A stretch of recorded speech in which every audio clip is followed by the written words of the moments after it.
You're listening to and such a short amount of time to do it in. We were really a Mamamia podcast. Just a heads up, this is a conversation about domestic and family violence. If you or someone you love need help, please call 1-800-RESPECT.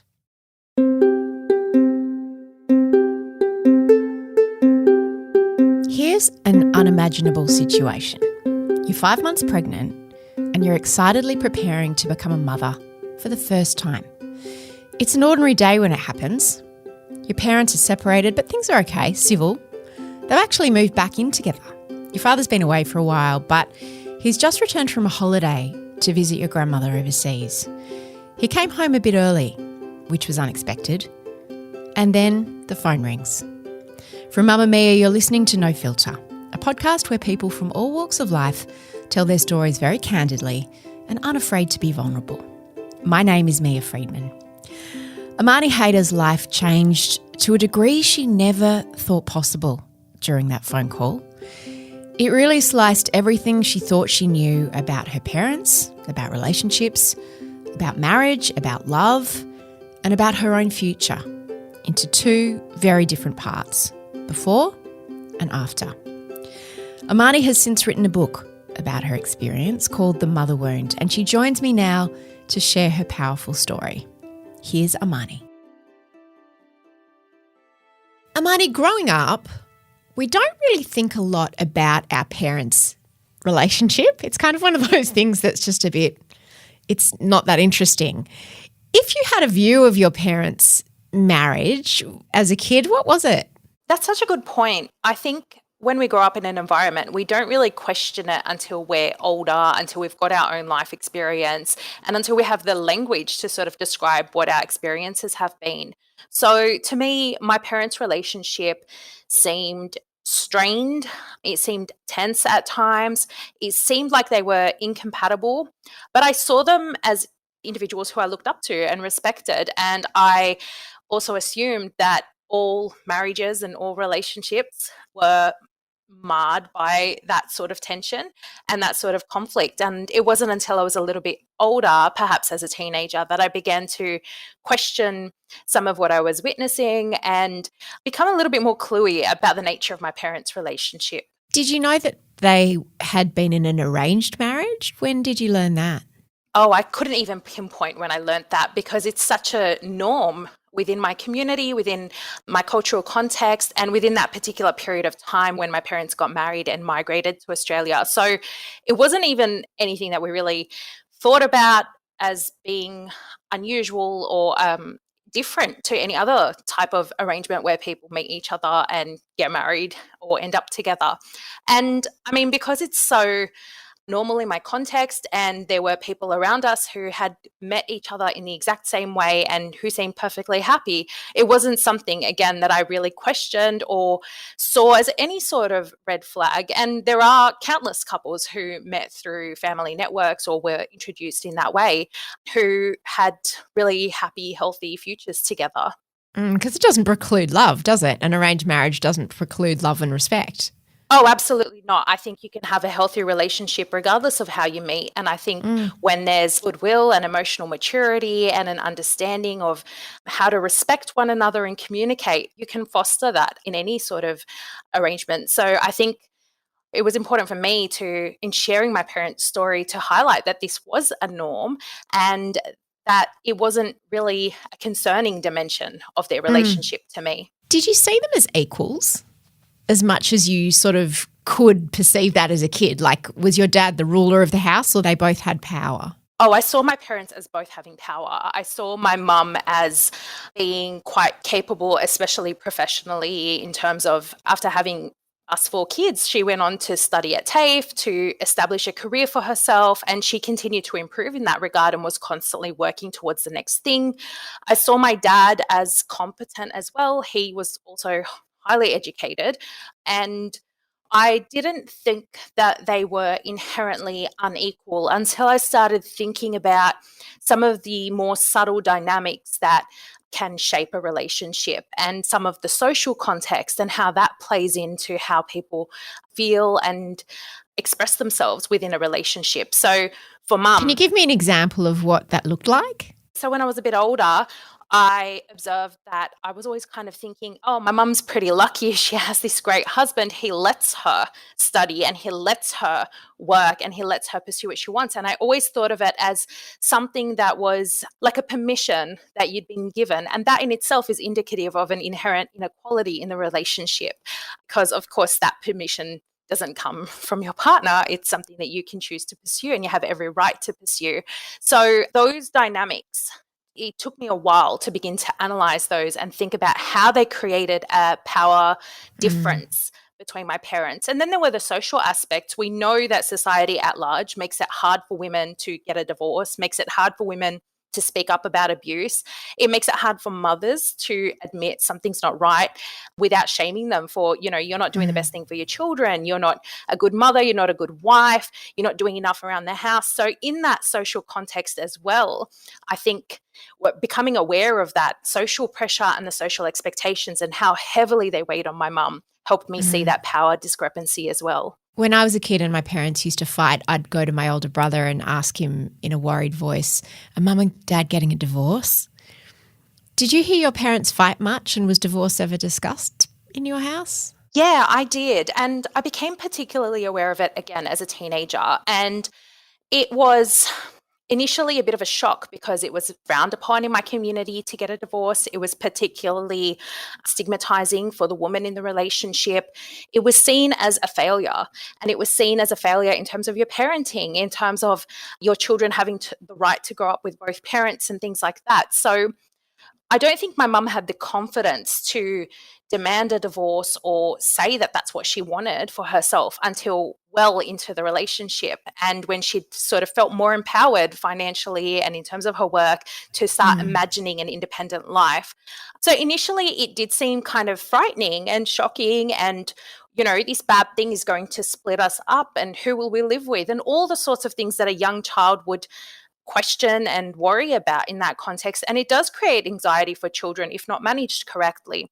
Later on, I processed and accepted all of those feelings and kind of came to a more mature realization that not every relationship can work, not every relationship should be maintained. And sometimes it's in the best interests of both people to admit that and rise above some of the stigma and move on. And so I began to encourage my mum to explore that option of divorce. And I began to even think, I think as individuals, my parents would definitely be happier apart.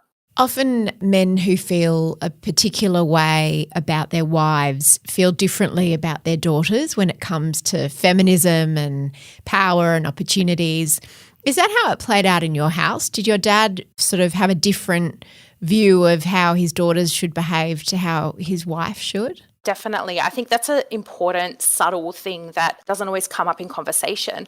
Men seem to often indulge their children a lot more than what they would indulge their wife or their partner. And my mum actually vocalized that at times. I remember her making that observation and saying the level of flexibility and what you love about them are not the same things that you would afford to me. So I think that was definitely something that I became conscious of. And I think knowing that and being able to think about that is important because it helped me shift from seeing my dad from my perspective as a daughter and as a child who felt mostly empowered by him to do the things I wanted to do. I felt that he was quite a progressive, liberal guy, which is how he sort of presented himself often as well. And I do explore that a lot in my writing. He didn't fit a stereotype that I associated with violence. So it took a while for me to shift out of seeing him through the lens of a daughter to seeing him through the lens of what my mum would have experienced, and for me to really think about what it would have been like to be in her shoes, to have migrated so far from your family and your networks at quite a young age to an unfamiliar place where Muslim women are not always made to feel welcome, where there's a language barrier, where there's a limit in terms of what services and opportunities you can access. So when I started to look at my father through that lens, I saw him in a totally different light to what I'd seen him as a child growing up. I've heard it said that girls get their self-confidence from their mum and their self-esteem from their dad. which is interesting and speaks a lot to the way we're formed by how we relate to our fathers, you know, for better and worse. What was your and your sister's relationship like with your dad? We generally looked up to him, respected his authority. At times, we felt that he was perhaps even easier to get along with than mum because he wasn't upset as often. He didn't seem as stressed as often. So it was, again, like a very different experience for us to what it was for mum. I also saw him as quite authoritative in the sense that I looked up to the fact that he was well read and quite clever and knew how to engage with me in relation to what I was studying and what I was working and things like that. But at the same time, there was something quite stilted and rigid about our relationship. And I did sort of feel that we had a formality that I didn't really see in some of my friends' relationships with their dads. I felt that he was quite uncomfortable about a lot of different subjects. What kind of subjects? Relationships, to speaking about the conflict between him and my mum, speaking about divorce. So he was visibly uncomfortable about those things where there were any kind of social taboo or any sense of shame around those topics. So we did have a peculiar relationship in hindsight.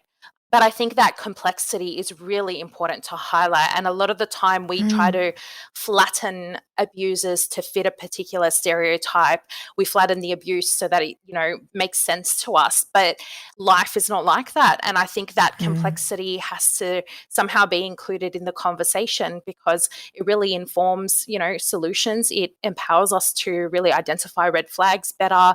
And it empowers people like me to feel right and justified in standing up when there has been abuse or violence. I'm Mia Friedman and you're listening to No Filter with Amani Haydar. How old were you when your parents decided to get a divorce, and was it a mutual decision?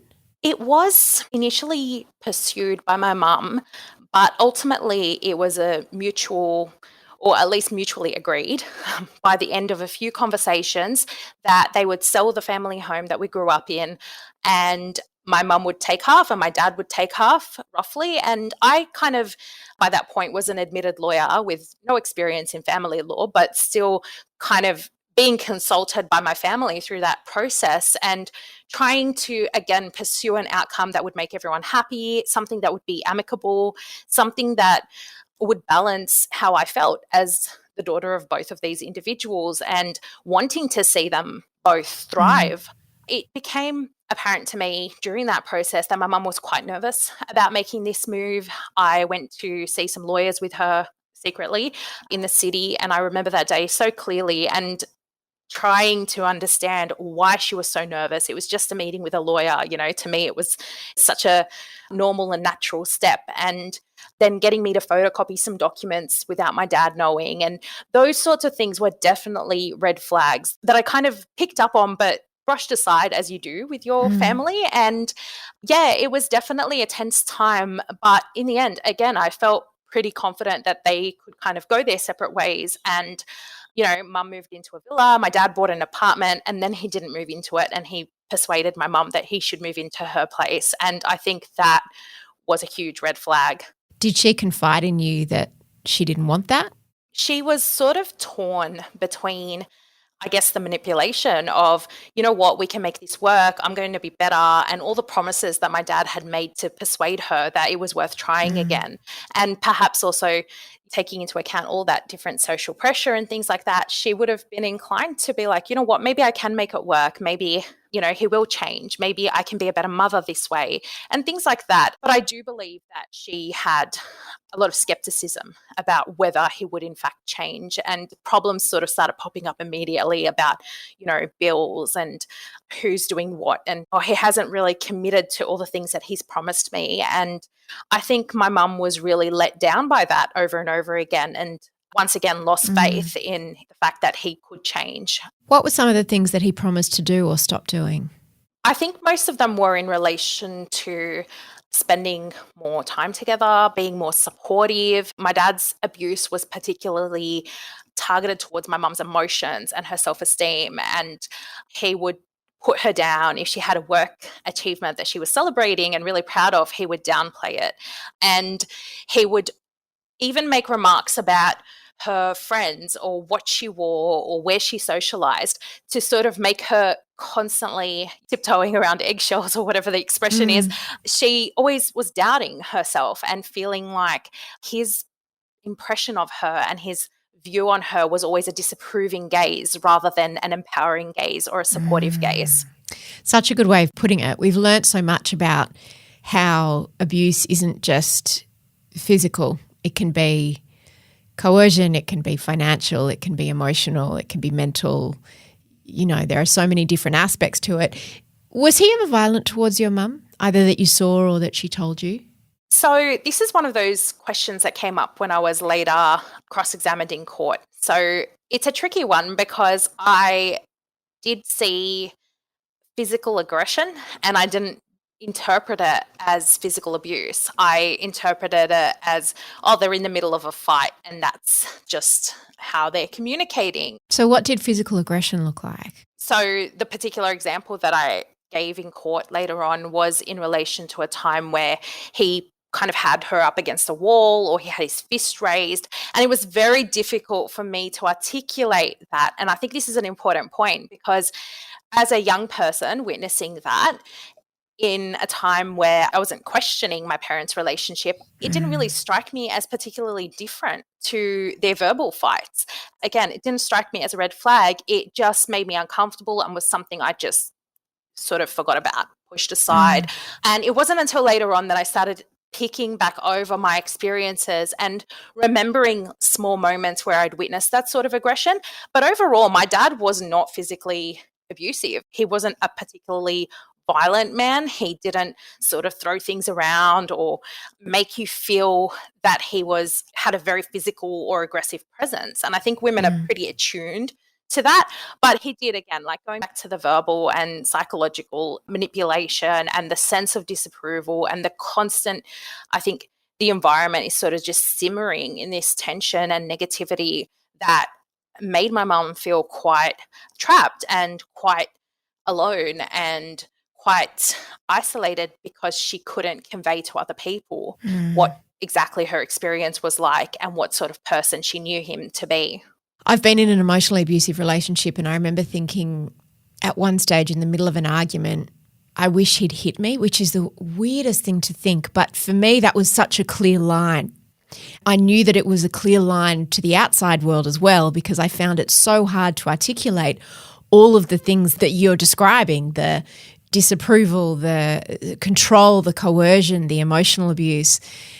And I knew that the hitting was something that everyone could agree on was not acceptable and I could then end the relationship. It sounds like your mum kept trying to get away and he kept getting back into her life. You know, sometimes people even vocalize that, oh, he doesn't hit you, does he? Yeah, because it wasn't bad enough. Yeah, as all the damage that's caused by emotional abuse is somehow lesser to the physical bruises and cuts and things like that. So I think that's something that I've really had to learn about myself. And I think it's such a good point. And I've heard other anti-DV advocates actually say that exact line to me and say, you know what, it got to a point where I was like, I wish he'd hit me so that I could leave. Yeah, so that I could leave. So that I can tell other people, so that I have this tangible experience to point to and say that was abuse. Because sometimes the gaslighting has gotten so bad that you might actually say, you know what, this is emotional abuse in this moment. And then 10 minutes later or a day later, you've been gaslighted into thinking that your experience or your perception of that particular argument is skewed. And that's such a common experience that over the past few years while doing my advocacy work, I've come across when I've sat down and spoken to other women, and definitely something that we need to do more to, you know, empower women to feel confident leaving a relationship even if there has been no physical abuse. And I think we're getting better at that. In 2015, you were pregnant and your dad had returned to Lebanon for a while to visit family. Why did he come back and how long was he away for? During that period, my dad decided that he needed to visit his mum, who was quite elderly and frail, and people were worried that she might pass away. People were worried that she might not remember him because of Alzheimer's and things like that. So he went overseas to visit her, and we were expecting him to be away for a few weeks. But I think about 2 weeks into the trip, he returned which was unexpected. It wasn't a complete surprise, but we found out while he was on the way. So he made the decision unexpectedly, and my sister woke up, in the morning and found him home. And She still lived at home with your mum? exactly, yes.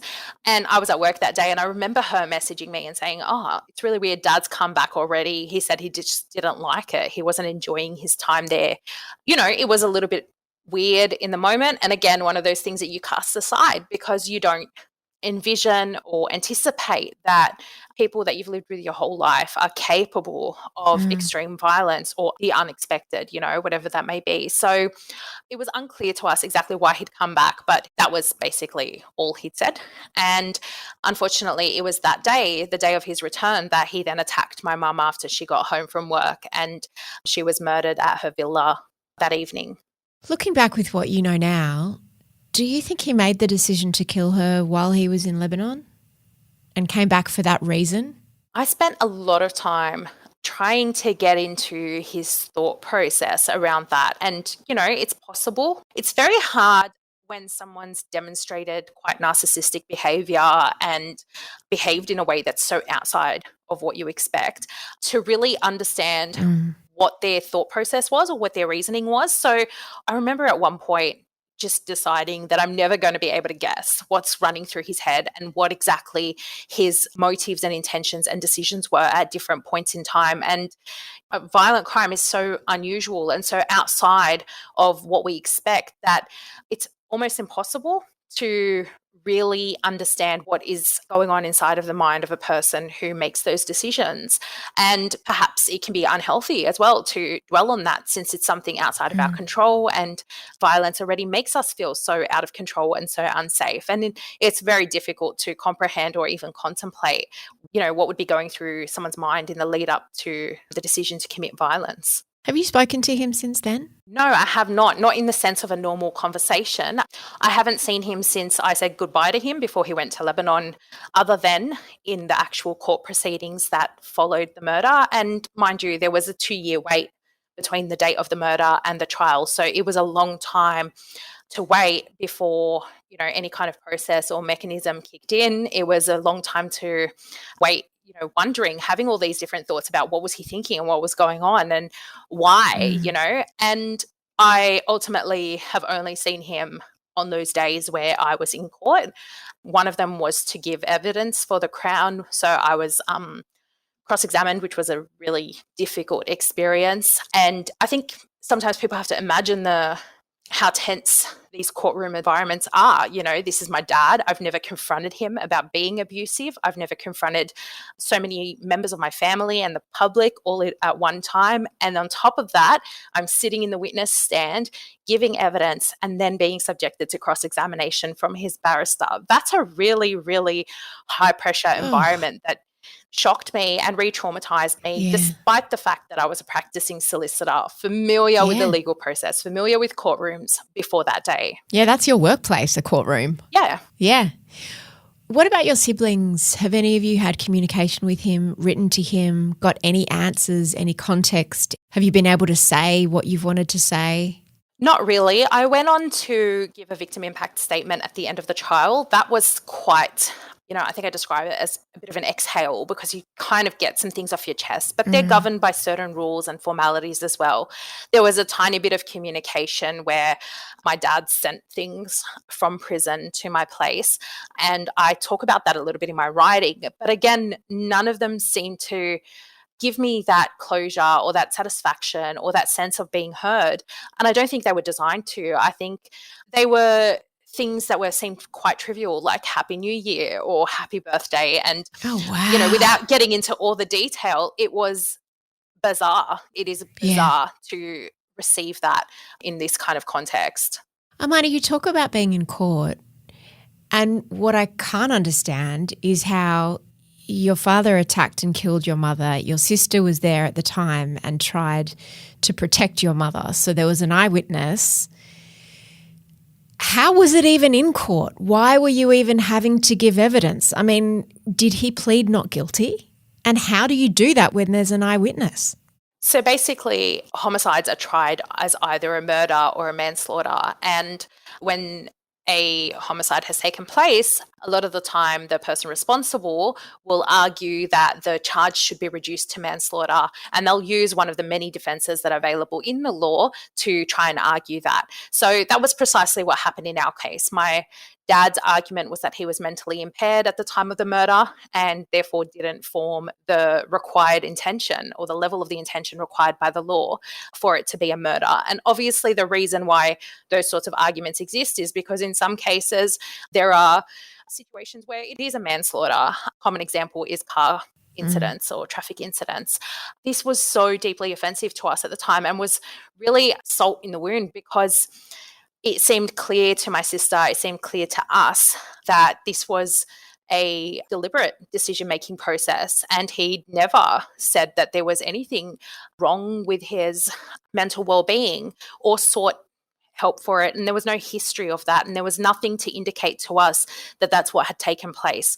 But of course, the legal system exists for this exact reason, to sort of test facts and to ensure that we arrive at a just outcome. But that doesn't mean that the process itself isn't flawed. And I speak to a lot of those flaws through my advocacy and do try to use our courtroom experience as a way of demonstrating some of the systemic changes that need to take place in order to empower victims like us and in order to make the process a little bit safer for people who have to go through it. I can't imagine the trauma that you've all been through, but your sister who was there and was injured trying to protect your mum, how's she doing? She's doing well. She's a hero in my eyes. So she fought my dad off. She sustained an injury to her hand. She was 18 at the time and dependent on my mum and, really traumatized by what she saw and what she had to do. And she was the one to contact the emergency services and subsequently had to, go to hospital to get treatment for her own injuries. And that is a huge trauma to experience, and particularly when you're quite young.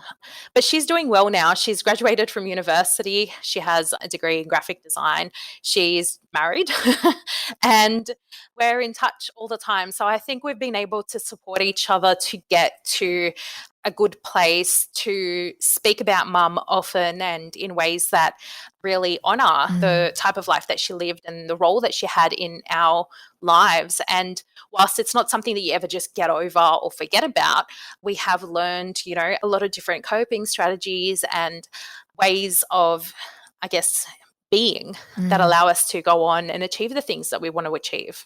You don't work as a lawyer anymore, do you? Not at the moment. I'm not practicing law currently. I'm focused on my creative projects, and that includes my visual art and my writing. So it's been a while since I've practiced. How much of that was because of the trauma of having to give evidence in court? I think it was partly owing to that experience. I'd like to sort of say that, I'm brave and I can walk back into a courtroom and be okay with it. But I have struggled to even imagine doing that. And I think then there's the other dimension, which is not so literal, which is, I was working in a commercial law environment with a huge workload, doing quite fine, detailed, analytic thinking every single day. And I felt that as a result of the symptoms of PTSD, as a result of having children and navigating so much stress, my window of tolerance was so much smaller, and my ability to manage that type of work in, a high conflict environment was diminished. When you were in court during your dad's trial, what did he look like? That is really tricky to pinpoint. And I think that comes through in some of my storytelling and my writing. We watch so much crime on television. We watch courtrooms and dramatized reenactments of things. And I had this expectation of remorse. I had this expectation of someone who was really weakened and distraught and sad and sorry. And as the court date got closer and closer, I had to sort of begin to accept the fact that that was probably not going to be his behavior. It might not be. And he looked like himself. He looked like his regular self. He didn't seem particularly sad. He seemed pretty healthy. He was paying attention to what documents were being handed around the courtroom. He was paying attention to what was being said. He was, avoiding eye contact with me for the most part.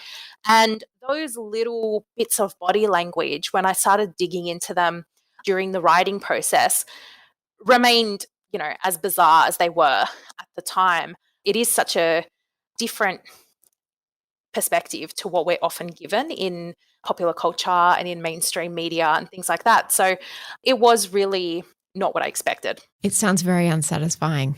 Definitely unsatisfying. And I think that's where writing and making art gives me some of the satisfaction that I failed to find in other places. It sounds like you were very mentally prepared for sitting in that courtroom. But how did you feel when you saw him, when he walked in? So I walked into the courtroom and he was already in the space where the defendant sits. So I felt really, really nervous. I felt that it was a very weird environment to be reuniting with someone who raised you. I felt this immense pressure of being watched because his family, who, were up until that point, my family too, were present to, I guess, watch the proceedings and give him their emotional support. I felt nervous. What do you mean? So they supported him despite the fact that he had murdered your mother? Yeah, so unfortunately and very disappointingly, my dad's family supported him throughout the trial. They supported him in terms of seeking legal assistance. They were visiting him, and all of that struck me as completely offensive and also very strange because it doesn't align with my values and what I'd assumed would be the values of a lot of other people. But I think over time processing that, it becomes quite clear that this is actually pretty common. Sometimes the children of a perpetrator will also defend them. And I think that there are many factors that feed into that, and they might be personal and psychological factors. It includes also social factors. Being ashamed, wanting to save face in the community was an important value in my dad's family. I don't know whether they genuinely believed what he was arguing in court. I just felt that there was this sort of unconditional support that was almost like a group response rather than something properly thought out. And again, one of those things that you can sit there and analyze it all day and you might not come to a conclusion because it's very hard to understand people's behavior in that sort of context. But it's really loss upon loss, isn't it? It's like in an instant you lost your mother and your father and your father's family.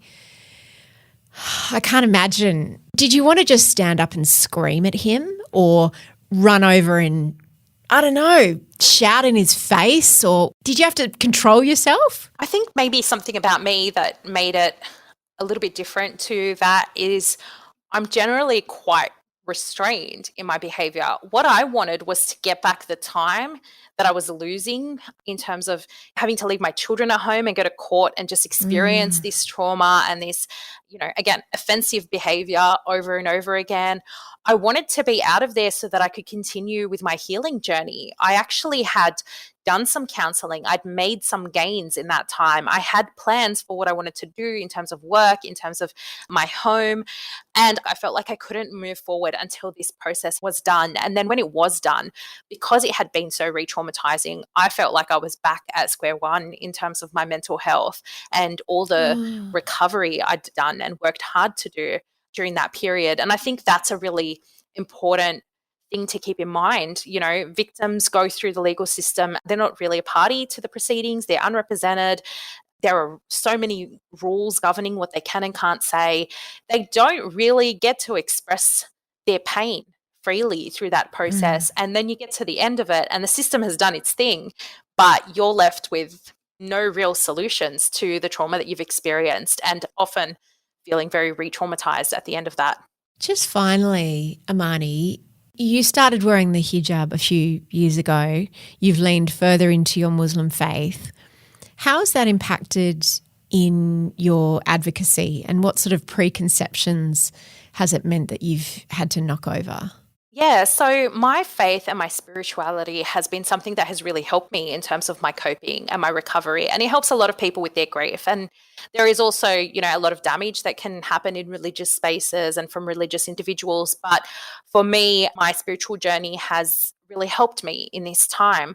And that's been positive, but it also came with an awareness of how my mum's story would be framed, given that it involved visibly Muslim women, how our story would be understood by the public, and the types of reactions that I might expect if I were ever to speak or advocate in a public forum. So I was really conscious of those things while we were going through court.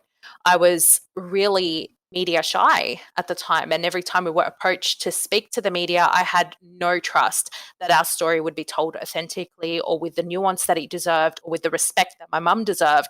So I said no, and I really wanted a chance to confront that, because not only was I navigating this really complex grief, really complex trauma, learning about gender-based violence and how it manifests in society, but I was also having to develop language about Islamophobia, about racism in Australia, and strategize and think about how to tell mum's story in a way that really tackled those issues head on and then dealt with the issues that I really wanted to speak about. Was there an aspect of victim blaming that you had to combat? Yeah, it came from all directions. So there was victim blaming within my community. There was victim blaming in the comments sections on Facebook from strangers. There were comments about, of course, this is what we should expect from this particular religion. And then there was victim blaming in the form of accusations that, my mum was responsible for her own death somehow by wanting to leave my dad, and he accused her of having an affair. And a lot of that sort of evolved into all sorts of gossip, and that took place both in the real world and online. And people forget when they're online that the victims and the family members and the loved ones of these people exist, and we're there scrolling and we can see what you're saying. It's been a really unfortunate dimension of my experience. There's a lot of literature around why victim blaming happens, and that's helped me really understand it and I guess compartmentalize those experiences, which were so painful and which slowed down the recovery journey. But the most important thing for me is to now focus on what messages I want to put out there, how I'm honouring my mum's life. And that means that I can't sit there and be really upset every time I see, and it still happens, Islamophobia or victim blaming online. It exists, and they're not really the people I'm speaking to anyway. What a credit you are to your beautiful mum. Oh, thank you.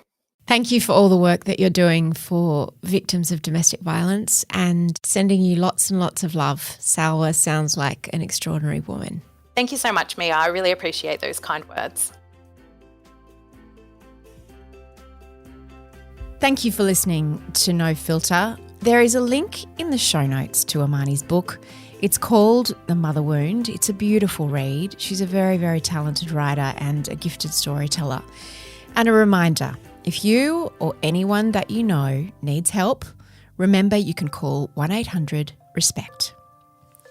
And remember, if you are feeling overwhelmed by the 24/7 news cycle, we have a daily podcast. It's called The Quickie, that will bring you up to speed every day in just 15 minutes or less. It covers the latest news headlines in 5 minutes, plus a deep dive into a particular story that everyone's talking about that day. And you can find out everything you need to know in one go. You can listen while you're driving somewhere, while you're on your commute, on the train, on the bus, going for a walk with the dog, having a shower, putting your makeup on. You can check it out wherever you get your podcasts. It's called The Quickie, and I highly recommend it. The assistant producer of No Filter is Lucy Neville, and the executive producer is Eliza Ratliff. I'm Mia Friedman, and I'll see you on the Mamamia app.